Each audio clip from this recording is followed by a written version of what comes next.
राम का स्थान दो भुजा वाले राम, दो भुजा वाले श्री कृष्ण, इनमें लीलाएं हैं।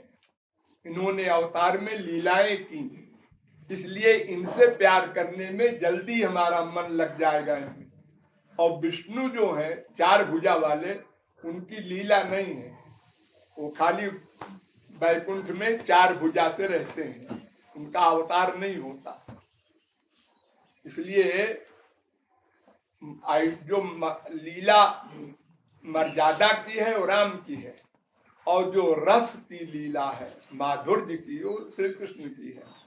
इसलिए श्री कृष्ण का रस सबसे अधिक है। श्री कृष्ण में भी द्वारिका के श्री कृष्ण का रस कम है, मथुरा के श्री कृष्ण का रस और अधिक है, और वृंदावन के श्री कृष्ण का रस सबसे अधिक, वो टॉप।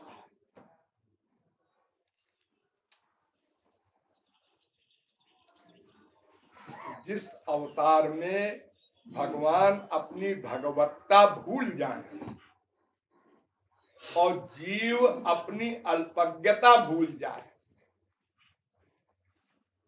वो असली रस है।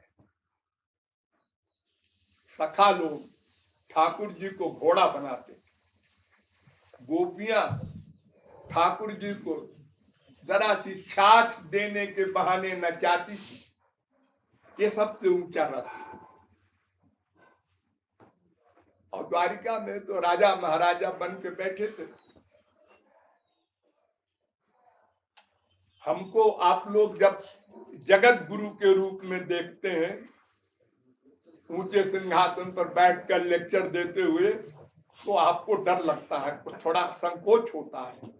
और जो अपने बीच में ऐसे बैठ के देखते हैं बात करते हुए, तो अच्छा लगता है, अपनापन रहता है, ये फर्क होता है। वही हम हैं दोनों जगह।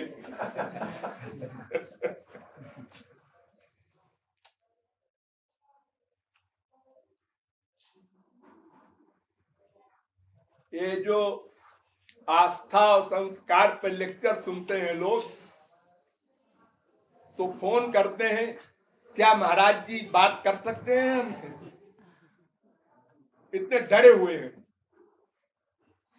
महाराज जी हमारे सामने बैठ सकते हैं क्या, बात कर सकते हैं क्या, ऐसे पूछते हैं फोन से। महाराज जी, दान इस मानव देह में जरूरी बताया गया है, लेकिन दान किसको देना चाहिए जिससे ज्यादा लाभ हो? चार तरह के पात्र होते हैं। तामसी व्यक्ति को दान करोगे तो तामस फल मिलेगा, नरक।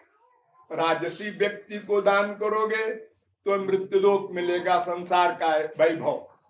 और सात्विक व्यक्ति को दान करोगे तो स्वर्ग मिलेगा, और महापुरुष को दान करोगे तो भगवान का फल मिलेगा। ये चार तरह के फल हैं।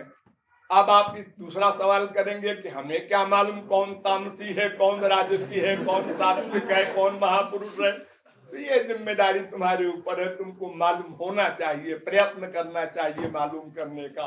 अंधे बन करके दान नहीं करना चाहिए। देखो, एक लड़की की शादी करते हो तुम अपनी लड़की की, तो दुनिया भर की इंक्वायरी करते हो, ये कहाँ का है, कितना पढ़ा है, कैसा है, और इसका कैरेक्टर कैसा है, इसके बाप कौन है। तब एक लड़की को दान करते हो। तो जब परमार्थ संबंधी बुद्धि है तो फिर समझ पूछ करके दान करना चाहिए। और संसार में सब जगह करते भी हो समझ पूछ के। अब बुद्धि जितनी है उसके अनुसार करो, उसके जिम्मेदार भगवान नहीं है। तुम जहां दान करोगे उसका फल तुमको मिलेगा, उस पर्सनैलिटी के अनुसार। अब तुम हमें स्वर्ग चाहिए तो सात्विक को दान करो, हमें मृत्युलोक चाहिए राजसी को दान करो, हम देखना चाहते हैं नरक कैसा होता है तो तामसी को दान करो। महाराज जी, बाकी तो हम पहचान लेते हैं, अभी ये तामसी है, ये राजस है, ये सात्विक है, लेकिन महापुरुष पहचान में नहीं आता क्यों? तो है ही है। गेहूं को, चावल को, चना को अड़हर को सब लोग पहचान लेंगे, हीरे को कितने आदमी पहचानेंगे? स्वाभाविक है।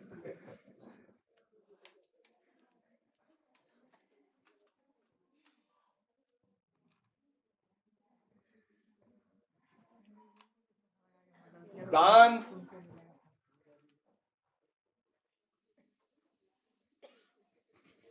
एक राजा नृग हुए थे,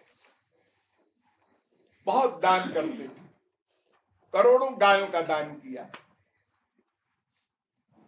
लेकिन एक गाय जिसको दान किया था उसके खूंटे से भाग आई और फिर राजा साहब की गायों में मिल गई। दूसरे दिन राजा साहब ने, एक ब्राह्मण आया गाय मांगने, वही गाय उसको दान दे दी। अब वो जो जिस ब्राह्मण को पहले दी थी उसने इस गाय को पहचान लिया, दोनों का एक ही गांव में घर था, तो उसने कहा ये गाय तो हमारे हमको दान दिया था राजा ने, और मैं पहचानता हूं, तुमको कैसे मिली है? उन्होंने कहा हमको राजा ने दान दिया। उन्होंने कहा ये नहीं हो सकता, ये तो हमारी गाय है। अब दोनों गए राजा के पास। पहले वाले ने कहा कि आपने हमको दान दी थी ये गाय, और ये कहता है कि हमको दान दिए। तो राजा ने कहा भाई देखो ऐसा है, गलती हो गई होगी, गाय चली आई होगी हमारे गायों को झुंड में फिर से,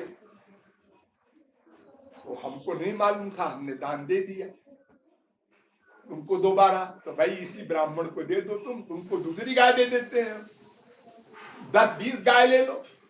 उन्होंने कहा नहीं, ये तो प्रतिष्ठा का प्रश्न है, हम ऐसा नहीं कर सकते, हमको आपने गाय दान दिया है बाकायदा पढ़ करके मंत्र, तो आपको हम इसको नहीं देंगे उस ब्राह्मण को। उस ब्राह्मण से कहा भाई आप दूसरी गाय ले लो। उन्होंने कहा ये नहीं हो सकता, हमको जो गाय दान में दिया है अपने वही लेंगे।